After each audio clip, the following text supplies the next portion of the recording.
யோவான் 6ஆம் அதிகாரம் 48ஆம் வசனத்தை வாசிப்போம். யோவான் 6ஆம் அதிகாரம் 48ஆம் வசனம். ஜீவ அப்பம் நானே. ஜீவ அப்பம் நானே.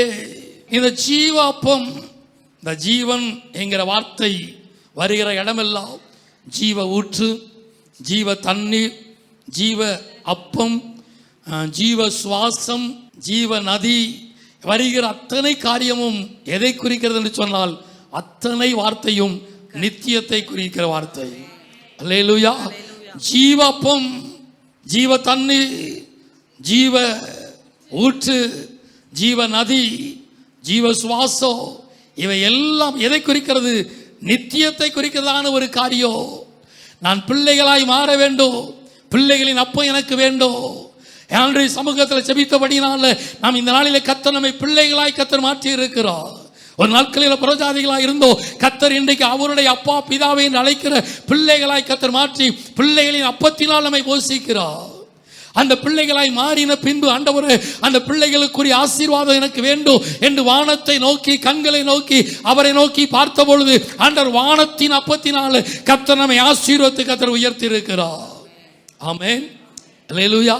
இஸ்ரவேல் ஜனங்களை கர்த்தர் தெரிந்தெடுத்தார். ஆண்டவர் வேறு விரித்து கர்த்தர் கொண்டு வந்தார். தன் பிள்ளைகளாய் மாற்றினதுனால பிள்ளைகளின் அப்பத்தை கொடுத்து ஒவ்வொரு நாட்களும் அவர்களை போஷித்து, கண்மலையின் தேனினால உச்சிதமான கோதுமையினால் போஷித்து அழகாக திருப்தியாக அவளை நடத்தி கொண்டு வந்தார். அவர்களுக்கு இருந்த பலம் காண்டாமிருகத்துக்கு ஒத்த பலன் இருந்தது. காரணம் பிள்ளைகளின் பிள்ளைகளின் அப்பத்தினால் அவளை திருப்தியாக்கி நடத்தினார். அவளை நடத்தி சகல ஆசீர்வாதத்தினாலும் ஒவ்வொரு நாட்களும் ஆண்டவர் நோக்கி பார்த்ததினால அந்த வானத்தின் அப்பத்தினால பூமிக்குரிய சகல ஆசீர்வாதம், கட்டாத வீடு, கட்டாத பிரயாசப்படாத திராட்சை தோட்டம் எல்லாவற்றையும் கர்த்தர் கொடுத்து இஸ்ரவேல் ஜனங்களை கர்த்தர் ஆசீர்வதித்து வைத்தார். ஆமென். அல்லேலூயா. இன்றைக்கு நம்மளை பிள்ளைகளாய் மாற்றி இருக்கிறார். கர்த்தர் நம்மை ஆசீர்வதித்து இருக்கிறார். ஆசீர்வதித்த பின்பு, ஆசீர்வாதத்தை பெற்ற பின்பு இஸ்ரவேல் ஜனங்கள் அவரை மறந்து போய்விட்டார்கள். ஏதும் சொல்கிறது, எண்ணி முடியாத நாட்களாய் என் ஜனங்கள் என்னை மறந்து போய்விட்டார்கள், என்னை விட்டு தூரம் போய்விட்டார்கள், மாயையை பின்பற்றி வீணராய் மாறி போய்விட்டார்கள். என் ஜனங்கள் என்னை அநேக முறை பரீட்சை பார்த்தார்கள், கோபமூட்டினார்கள், முறுமுறுத்தார்கள், என்னை மறுதலித்தார்கள். பிள்ளைகளாய் மாறினவர்கள், வானத்தின் அப்பத்தினால் ஆசீர்வதிக்கப்பட்ட சந்ததி மறந்து போய்விட்டார்கள். 78ஆம் சங்கீதம் முழுமையாய் வாசித்து பாருங்கள். தூதர்களின் அப்பத்தினால் திருப்தியாக்கினார். அநேக முறை கர்த்தரை பரீட்சை பார்த்து பார்த்து அவளை கோபமுட்டி ஜீவனுக்கு நேராய் அழைக்கப்பட்டவர்கள், பரம கானானுக்கு நேராய் அழைக்கப்பட்ட ஒரு கூட்டம் இடையில கைவிடப்பட்டு போயிட்டாங்க. பரம கானானுக்குள்ள பிரவேசிக்க முடியல. பிள்ளைகளாய் மாறினது உண்மை, வானத்தின் அப்பத்தினால் ஆசீர்வதிக்கப்பட்டது உண்மை. ஆனால் அதற்கு மேலான ஒரு பெரிய ஆசீர்வாதம் பூமிக்குரியவைகள் அல்ல, மேலான ஒரு ஆசீர்வாதத்தை கர்த்தர் நமக்கு வைத்திருக்கிறார். ஆமென். அல்லேலூயா. அழிந்து போகிற போஜனத்திற்காக அல்ல, நித்திய ஜீவன் வரைக்கும் நிலைநிற்கிற போஜனத்திற்காகவே கர்த்தர் என்னை அழைத்திருக்கிறார்.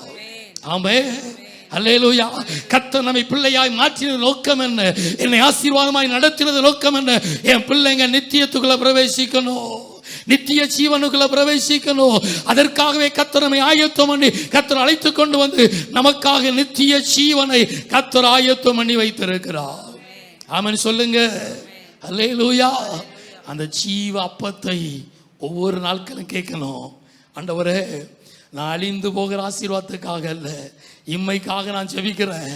என்னை ஆசீர்வதியும், என் குடும்பத்தை ஆசீர்வதியும், என் பிள்ளை ஆசீர்வதியும். அந்த ஆசீர்வாதம் தேவைதா, ஆனால் அதற்கு மேலான ஒரு ஆசீர்வாதம்.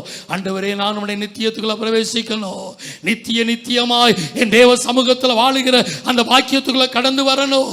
நித்திய ஜீவனுக்குள்ள நானும் என் குடும்பமும் என் பிள்ளைகளும் நித்தியத்துக்குள்ள பிரவேசிக்கணும்.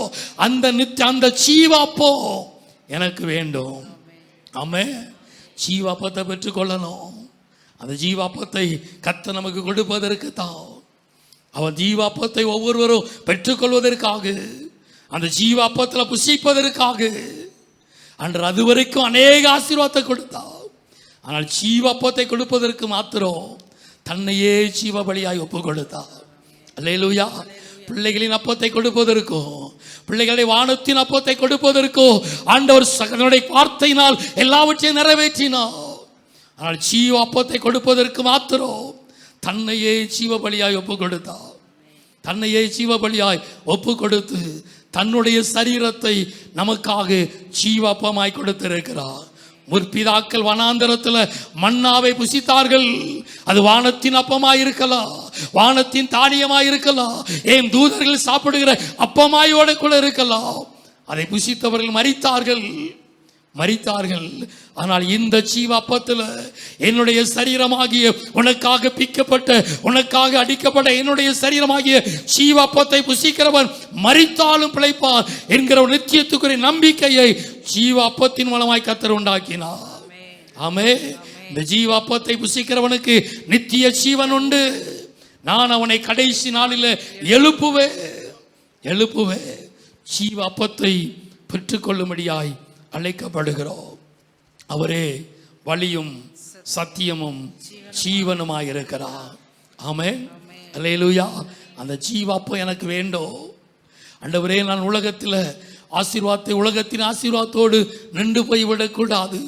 அதுக்கு மேலான வைத்திருக்கிற ஒரு ஆசீர்வாதம், அந்த நித்தியத்துக்குள்ள பிரவேசிக்கிற அந்த அனுபவம் எனக்கு வேண்டும்.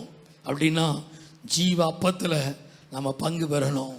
நம்மை நாமே ஒப்பு கொடுத்து அர்ப்பணித்து மனம் திரும்பி தேவ சமூகத்தில் ஒப்பு கொடுத்து அவரோடு கூட நம்ம நிலைத்திருக்கணும். இந்த தண்ணீரை குடிப்பவனுக்கு மறுபடியும் தாகம் உண்டாகும். நான் கொடுக்கிற தண்ணீரை குடிக்கிறவனுக்கோ ஒரு காலம் தாகம் உண்டாகாது. ஜீவ தண்ணீர், ஜீவ அப்பம், ஜீவ நதி. இந்த நாட்களில் தேவ சமூகத்துக்குள்ள அதை நம்ம ஒவ்வொரு நாட்களும் அந்த அப்பம் எனக்கு வேண்டும். அதற்குள்ள வைத்திருக்கிற ஆசீர்வாதம், அதற்குள்ள வைத்திருக்கிற நன்மை, அதற்குள்ள வைத்திருக்கிற மேன்மை, அதற்கு எனக்கு வேண்டும் என் தேவ சமூகத்தில் கேட்டு ஜெபிக்கிற பிள்ளைகளாய், அர்ப்பணிக்கிறவர்களாய் காணப்பட கர்த்தர் நமக்கு கிருபை தருவாராக.